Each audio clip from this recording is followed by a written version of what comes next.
Hello Infinites, welcome back to Infinite Financial Academy, one of the best financial institutions in the industry.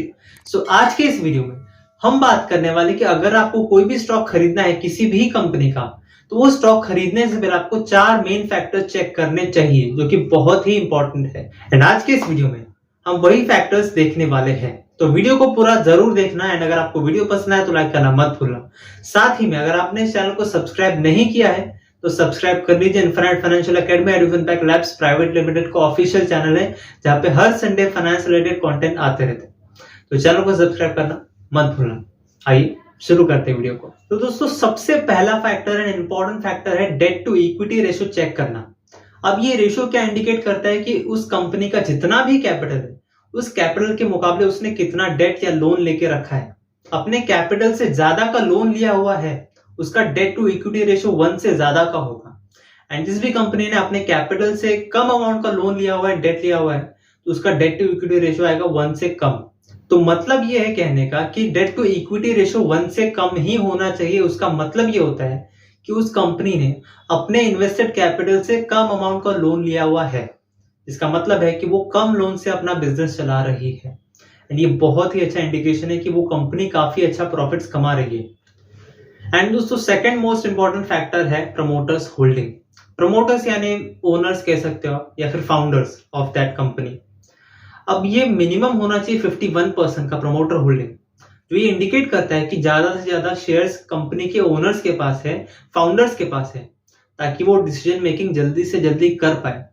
Because अगर आप बहुत ज्यादा share holdings आप public में बांट दोगे तो डिसीजन मेकिंग बहुत डिले हो जाता है।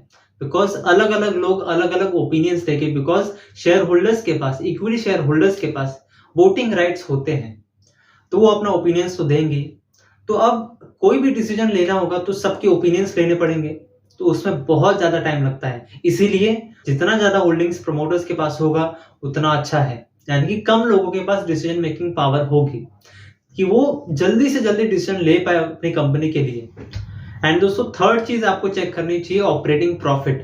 अभी ऑपरेटिंग प्रॉफिट क्या होता है?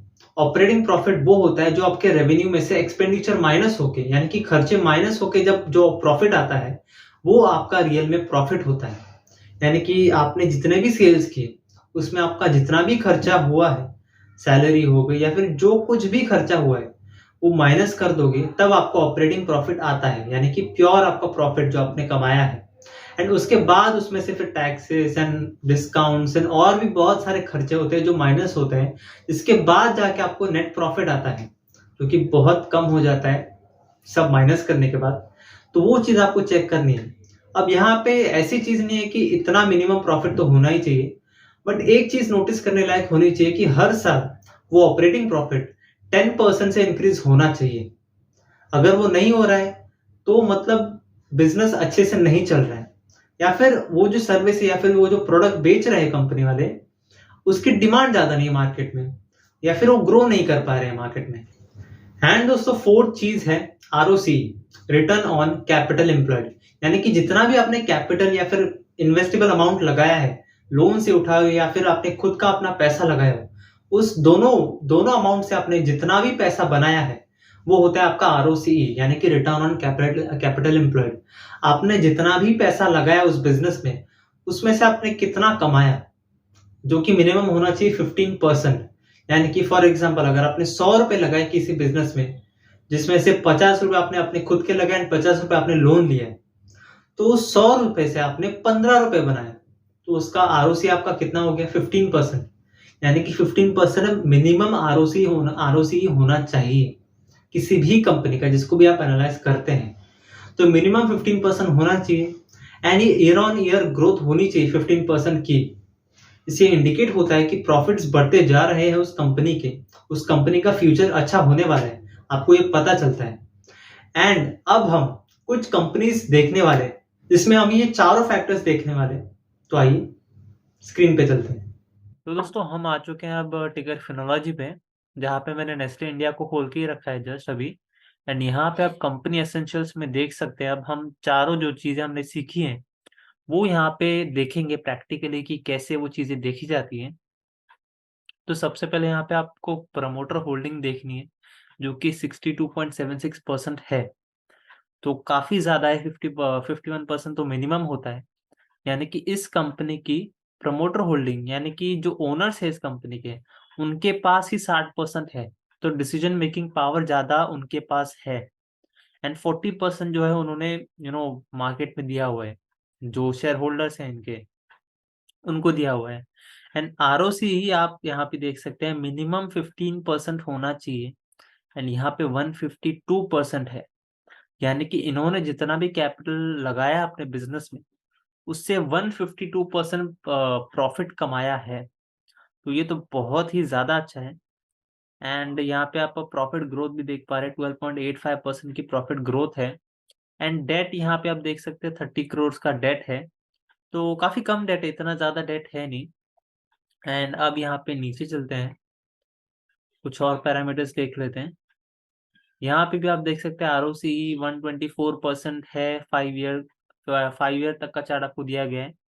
एंड आरओई भी आपको 87% दिया गया है। एंड डेट टू इक्विटी आपको 0.01 है। यानी कि बहुत ही मिनिमल डेट है, जिसके मुकाबले इनके पास कैश बहुत ज्यादा पड़ा हुआ है इस डेट को पे आउट करने के लिए। एंड अब नीचे चलते हैं। अब देखिए, हमको ऑपरेटिंग प्रॉफिट देखना है। तो ऑपरेटिंग प्रॉफिट आपको यहाँ पे क्वार्टरली रिजल्ट्स में भी दिखेगा and profit and loss sheet में भी दिखेगा। तो आपको क्या करना है, क्वार्टरली रिजल्ट्स में नहीं देखना है, because that is not the correct thing. यहाँ पे आपको प्रॉफिट एंड लॉस में जाना है एंड यहाँ पे आपको ऑपरेटिंग प्रॉफिट देखना है, जो कि अच्छा खासा बड़ा हुआ है। देखिए 2018 से 2022 तक का हमारे पास डेटा है। तो यहाँ पे आप देख सकते हैं 2018 में इनके पास ऑपरेटिंग प्रॉफिट था 2616। एंड 2022 में इनके पास ऑपरेटिंग प्रॉफिट है 3706 करोड़। तो बहुत ही ज्यादा ग्रोथ हुई है। एंड 15 या 10% से तो ज्यादा ही है। यहाँ पे आप देख सकते हैं, कंपेयर कर सकते हैं। एंड यहाँ पे हम प्रॉफिट आफ्टर टैक्स भी देखते हैं। टैक्स के बाद वाला जो सेक्शन है नेट प्रॉफिट, वो भी आप देख सकते हैं, वो भी लगातार बढ़ता ही जा रहा है। एंड 10% की तो ग्रोथ है ही यहाँ पे। तो काफी अच्छी बात है। एंड ये नेस्ले कंपनी जो है काफी अच्छी इन्वेस्टेबल कंपनी है, आप इन्वेस्ट कर सकते हैं इसमें। इसका करंट शेयर प्राइस है 23,231 रुपीज। अब जाते हैं दूसरी कंपनी में। यहाँ पे डालते हैं जुबिलेंट फूड वर्क्स, जो कि जिसके आप ब्रांड्स यहाँ पे देख सकते हैं, डोमिनोज पिज्जा है, डंकिन डोनट्स है, हॉन्ग्स किचन है, शेफ शेफ बॉस है, एकदम है। ये सारे ब्रांड्स जुबिलेंट फूड वर्क्स के हैं। तो यहाँ पे आप कंपनी एसेंशियल्स में देख सकते हैं, यहाँ पे प्रमोटर होल्डिंग इनकी कम है, 41.94%, ऑलमोस्ट 42% है। एंड मिनिमम प्रमोटर होल्डिंग 51% होनी चाहिए है, बट यहाँ पे कम है। तो प्रमोटर होल्डिंग तो कम है। यहाँ पे आरओसी आप देख सकते हैं, ये काफी ज्यादा है, काफी बढ़िया है, 41%, ऑलमोस्ट 42% है। मिनिमम 15% होना चाहिए, बट यहाँ पे 42% है ऑलमोस्ट। तो अच्छी बात है। एंड यहाँ पे आप डेट दे सकते हैं, 1 भी करोड़ का डेट नहीं लिया हुआ है इस कंपनी ने, तो वो बहुत ही ज्यादा अच्छी बात है। यहाँ पे भले ही प्रमोटर होल्डिंग इसके पास कम है, बट 40% तो है इनके पास अभी भी। नीचे चलते हैं यहाँ पे। यहाँ पे भी आप देख सकते हैं आरओसीई 39.25% है 5 साल का। एंड आरओई भी काफी अच्छा है, 22.67% है 5 साल का। सेल्स ग्रोथ भी अच्छी खासी है, 11% की है, जो कि होनी चाहिए। डेट टू इक्विटी रेशियो 0 है यहाँ पे, बिकॉज कोई डेट लिया ही नहीं है इस कंपनी, जो कि बहुत ही अच्छी बात है। एंड यहाँ पे अगर हम ऑपरेटिंग प्रॉफिट देखें, तो वो भी अच्छा खासा बढ़ता ही जा रहा है। 2018 में ऑपरेटिंग प्रॉफिट था 446 करोड़। एंड 2022 में है 1104 करोड़। तो बहुत ही अच्छी ग्रोथ है। एटलीस्ट ये 10 to 15% तक की ग्रोथ आपको दिखाई दे रही है हर साल में, जो कि काफी अच्छी बात है। एंड प्रॉफिट आफ्टर टैक्स भी देखें तो उसमें भी अच्छी खासी ग्रोथ दिख रही है। 437 करोड़ का प्रॉफिट है 2022 में, जो कि 2018 में 206 था। तो बहुत ही ऑलमोस्ट ऑलमोस्ट नहीं, डबल ही हो गया है प्रॉफिट आफ्टर टैक्स। तो ये कंपनी भी इन्वेस्टेबल है, अच्छी कंपनी है। जिसका शेयर प्राइस अभी है 465 रुपीज 466.55 रुपीज। अभी मार्केट बंद हो चुका है, तो ये आपको फिगर एकदम करेक्ट दिख रहा है, नहीं तो ये ऊपर नीचे होता। एंड देख सकते हैं आप कि आज ये स्टॉक थोड़ा सा गिरा है 6 पॉइंट से, बट ये भी इन्वेस्टेबल कंपनी है एक अच्छी, जहाँ पे आप इन्वेस्ट कर सकते हैं। अब एक और कंपनी सर्च करते हैं, TNPL, Tamil Nadu news print and papers limited. ये कंपनीज मैगजीन्स बनाती है, तो इसका आप मार्केट कैप देख सकते हैं 1400 करोड़ का है यहाँ पे। एंड प्रमोटर होल्डिंग आप देख सकते हैं काफी कम है, 40% से भी कम है, तो 35.32% है, काफी ज्यादा कम है। एंड अगर हम ROCE देखें तो वो बहुत ही ज्यादा कम है, यानी कि इन्होंने जितना भी कैपिटल अपने बिजनेस में लगाया है उसमें से सिर्फ 4.40% का इन्होंने प्रॉफिट कमाया है, जो कि बहुत ही कम है। एटलीस्ट 15% होना चाहिए था यहाँ पे, बट नहीं है अभी। एंड इनका डेट भी अगर हम देखें, यहाँ पे आप मार्केट कैप देख सकते हैं, मार्केट कैप है 1400 करोड़ का, एंड डेट इन्होंने ले रखा है 2000 करोड़ से भी ज्यादा का। तो बहुत ही यहाँ पे ये बुरा इंडिकेशन है कि इस कंपनी में आपको इन्वेस्ट नहीं करना चाहिए, इसका फ्यूचर अच्छा नहीं होने वाला है। यहाँ पे सेल्स ग्रोथ आपको अच्छी दिख रही है, प्रॉफिट का ग्रोथ भी 122% है, बट इस कंपनी के पास डेट बहुत ही ज्यादा है। यहाँ पे भी आप ROCE देख सकते हैं 5 साल का 6.59% है, जो कि कम ही है। ROE भी देख सकते हैं आप 1.59% है, जो भी कम है। प्रॉफिट ग्रोथ आप देख सकते हैं माइनस में है, यानी कि लॉस में चल रही है कंपनी 5 सालों में।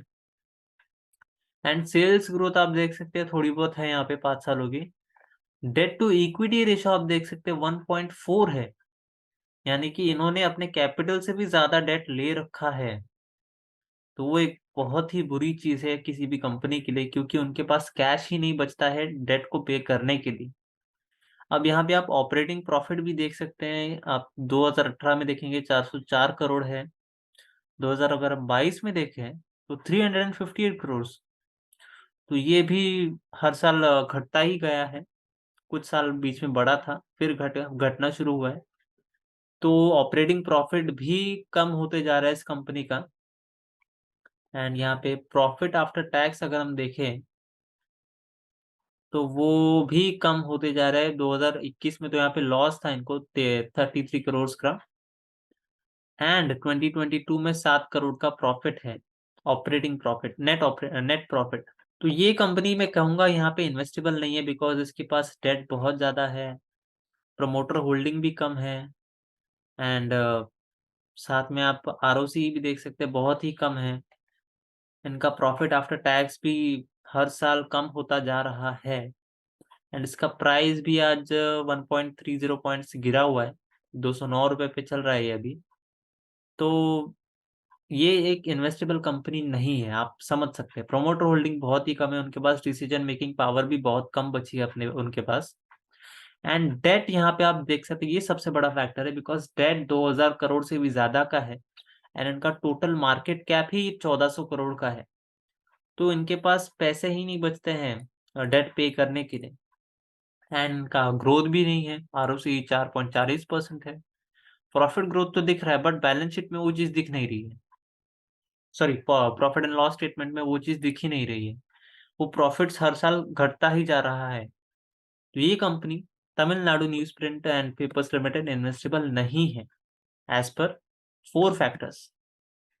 अब हम दूसरी कंपनी यहाँ पे सर्च करते हैं, यूपिन कंपनी, जो कि फार्मा सेक्टर की कंपनी। यहाँ पे आप इसके ब्रांड्स देख सकते हैं, ये कुछ इन ब्रांड्स रिलेटेड कुछ बनाते हैं फार्मा सेक्टर में ही। यहाँ पे आप इनके थर्मामीटर्स भी यूज कर सकते हैं, यहाँ पे मैंने थर्मामीटर्स देखे हैं इनके। तो ये फार्मा सेक्टर की एक कंपनी है जिसका करंट प्राइस है 947। एंड यहाँ पे हम कंपनी एसेंशियल्स में देखते हैं प्रमोटर होल्डिंग, जो कि 47.07% है, थोड़ी कम है, 51% होनी चाहिए, बट ठीक है, प्रमोटर होल्डिंग इतनी है, ऑलमोस्ट 50% भी नहीं कह सकते हम यहाँ पे। एंड ROCE आप देखें तो 3.30% है, जो कि बहुत ही कम है, काफी ज्यादा कम है। एंड यहाँ पे आप डेट देख सकते हैं, 613 करोड़ का डेट है इनके ऊपर, एंड मार्केट कैप है 42,000 का। तो ठीक-ठाक डेट लिया लिया हुआ है इन्होंने भी। प्रॉफिट ग्रोथ 300 से 300% से भी ज़्यादा का है। सेल्स ग्रोथ यहाँ पे माइनस में है, तो वो आप देख सकते हैं, सेल्स ग्रोथ अच्छी नहीं है। यहाँ पे आरओसी आप 5 साल का 6.57% देख सकते हैं एंड आरओई 5 साल का 4.42% है, तो काफ़ी ज़्यादा कम है। प्रॉफिट ग्रोथ भी माइनस में है 5 साल के। सेल्स ग्रोथ 2% की है, तो काफ़ी कम है। प्रॉफिट ज़्यादा नहीं है इस कंपनी के पास। ग्रोथ भी कम ही दिखाई दे रही है, आरओसीई भी कम है, यानी कि इन्होंने जो पैसा लगाया था बिज़नेस में, उससे इन्होंने सिर्फ 6.57% बनाया है, प्रॉफिट कमाया है। जबकि नेस्ले कंपनी का आपने आरओसीई देखा था तो वो 150% से भी ज़्यादा था। तो नेस्ले कंपनी बहुत ही अच्छा परफ़ॉर्म करी है and debt to equity ratio आप देख सकते हैं इस कंपनी का 0.03 है। तो कंपनी ने ठीक-ठाक सा डेट लेके रखा हुआ है। एंड यहाँ पे अब हम ऑपरेटिंग प्रॉफिट देखते हैं, तो वो भी इस कंपनी का बहुत ज़्यादा जल्दी नीचे गिरता जा रहा है। 2019 में 2800 का इनका ऑपरेटिंग प्रॉफिट था एंड 2023 में ऑपरेटिंग प्रॉफिट हो चुका है 963, मतलब आधे से भी ज़्यादा कम हो चुका है ऑपरेटिंग प्रॉफिट। एंड यहाँ पे नेट प्रॉफिट अगर हम देखें, तो वो भी कम होता जा रहा है। इनफैक्ट 2022 में तो इनके पास लॉस था 188 करोड़ का। यहाँ पे थोड़ा 425 करोड़ का प्रॉफिट हुआ है अभी। तो ये कंपनी भी इन्वेस्टेबल लग नहीं रही है बिकॉज़ प्रॉफिट ग्रोथ ज़्यादा दिख नहीं रहा है, बिज़नेस आई थिंक इनका अच्छे से चल नहीं रहा है एंड प्रमोटर होल्डिंग भी कम है, ऑपरेटिंग प्रॉफिट भी हर साल घटता ही जा रहा है एंड प्रॉफिट आफ्टर टैक्स भी कम ही होता जा रहा है। साथ में डेट भी है थोड़ा बहुत। चलो डेट तो भी ठीक है बट इनके पास वो ग्रोथ दिखाई नहीं दे रही कि फ्यूचर क्या होने वाला है इस कंपनी का एंड इसका करंट मार्केट प्राइस आप देख सकते हैं 947 है। तो ये एक इन्वेस्टेबल कंपनी मैं नहीं कहना चाहूँगा यहाँ पर, इन चारों फैक्टर्स के हिसाब से। एंड अब हम सर्च करते हैं फ्यूचर रिटेल।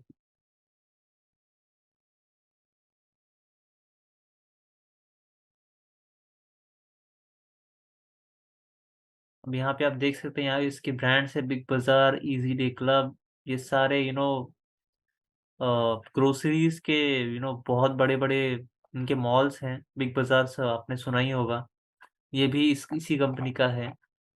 तो इसका करंट प्राइस है ₹3.80, तो पेनी स्टॉक है ये। 206 करोड़ का इसका मार्केट कैप है, तो बहुत ही छोटी कंपनी है अभी। एंड आप यहाँ पे डेट देख सकते हैं, 11,000 करोड़ से भी ज़्यादा का डेट इन्होंने लेके रखा है।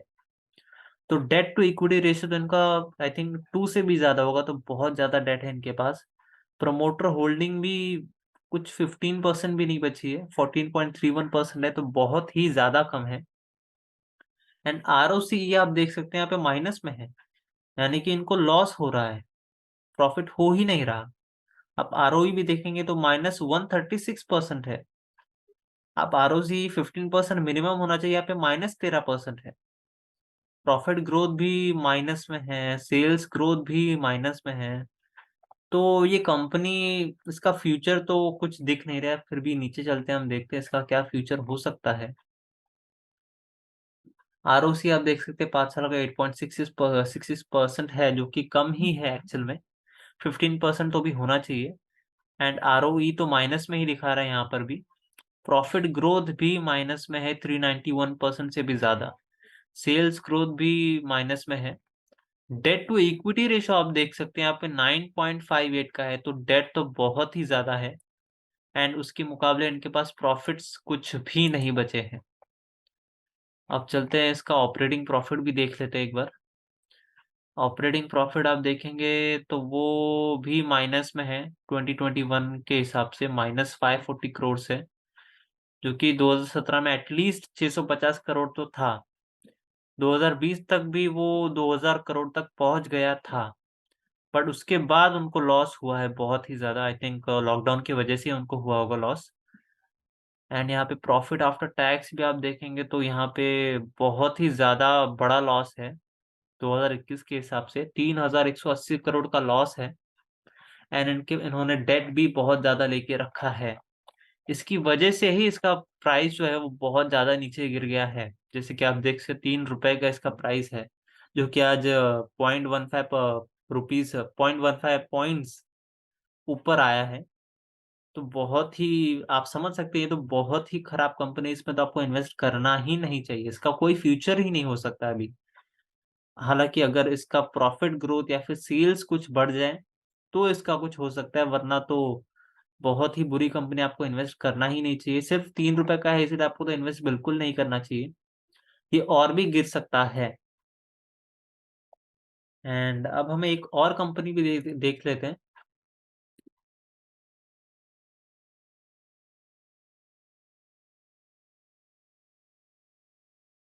अब ये है पराग मिल्क। अब यहाँ पे इसका आप ब्रांड्स देख सकते हैं। गोवर्धन घी आपने सुना होगा, जो कि इसका ही ब्रांड है। इसी की यही कंपनी उस ब्रांड को बनाती है। अब इसका टुडे प्राइस है 153.50, तो ₹150 का प्राइस है। मार्केट कैप है 1771 करोड़ का मार्केट कैप है। डेट है 472 करोड़ का। प्रमोटर होल्डिंग है 41.63%, तो भी ठीक ठाक प्रमोटर होल्डिंग है। अब आरओसी यहाँ पे -40% है, यानी कि इसने जितना भी कैपिटल लगाया था अपने बिजनेस में, उसमें से लॉस ही बनाया है। 5 सालों का ये आई थिंक डेटा है। एंड प्रॉफिट ग्रोथ यहाँ पे आप देख सकते हैं -3131%। तो बहुत ही ज्यादा प्रॉफिट ग्रोथ तो है ही नहीं, मतलब लॉस ही चल रहा है। सेल्स ग्रोथ यहाँ पे 13% की है, बट उन सेल से प्रॉफिट जनरेट नहीं हो पा रहा है। यहाँ पे आरओसी आप देख सकते हैं 5 साल का 2.29% है, बहुत ही ज्यादा कम है। आरओई तो माइनस में है 6.68%, यानी कि शेयर होल्डर्स को तो कुछ फायदा हो नहीं रहा है 5 सालों में। एंड प्रॉफिट ग्रोथ भी माइनस में है, मतलब लॉस में ही चल रही है कंपनी। एंड सेल्स ग्रोथ आप देख सकते हैं थोड़ा बहुत है, 3.55% का सेल्स ग्रोथ है। एंड अच्छा खासा डेट भी इन्होंने ले रखा है, 0.86 डेट टू इक्विटी रेशियो है। तो डेट भी इन्होंने लेके रखा है बिकॉज यहाँ पे आपने जैसे कि देखा, इसका मार्केट कैप है, टोटल मार्केट कैप 1700 करोड़ का। एंड उसमें से 400 करोड़, 450 से भी ज्यादा करोड़ का डेट है इनके पास। तो अच्छा खासा डेट भी इन्होंने लेके रखा है। यहाँ पे इनका ऑपरेटिंग प्रॉफिट एक बार देखते हैं। तो ऑपरेटिंग प्रॉफिट भी गिरता ही जा रहा है। 2018 में 187 करोड़ का ऑपरेटिंग प्रॉफिट था। एंड यहाँ पे 2022 में आप देख सकते हैं लॉस में है, मतलब कोई प्रॉफिट ही नहीं हुआ। तो इसका भी फ्यूचर कुछ अच्छा दिख नहीं रहा है। एंड अब यहाँ पे आप पैड भी देख सकते हैं, नेट प्रॉफिट आप देख सकते हैं, प्रॉफिट आफ्टर टैक्स वो भी माइनस में होगा obviously, because operating profit he minus में है यहाँ पे। तो यहाँ पे -529 करोड़। तो ये कंपनी भी इन्वेस्टेबल नहीं है अकॉर्डिंग टू द 4 पैरामीटर्स, जो भी आज हमने इस वीडियो में देखा है। सो इसका करंट प्राइस है 153 रुपीज। बट ये कंपनी भी इन्वेस्टेबल है, ऐसा नहीं है कि ये रिकवर कर सकती है यहाँ से भी, बट टाइम तो लगेगा इसको।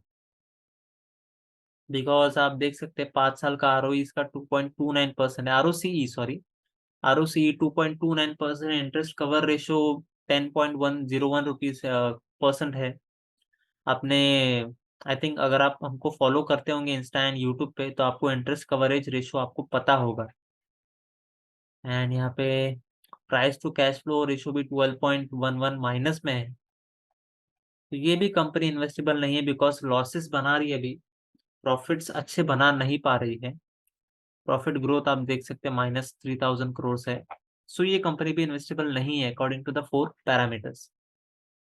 सो आज के इस वीडियो के लिए इतना ही रखते हैं। अगर आपको वीडियो पसंद आया है तो लाइक करना मत भूलना। एंड अगर आपने इस चैनल को सब्सक्राइब नहीं किया है तो जल्दी से सब्सक्राइब कर लो। यहाँ पे ऐसे ही फाइनेंस रिलेटेड वीडियोस आते रहते हैं हर संडे। ये ऑफिशियल चैनल है infinite financial academy educate labs private limited का, तो सब्सक्राइब करना मत भूलना। Okay, thank you for watching.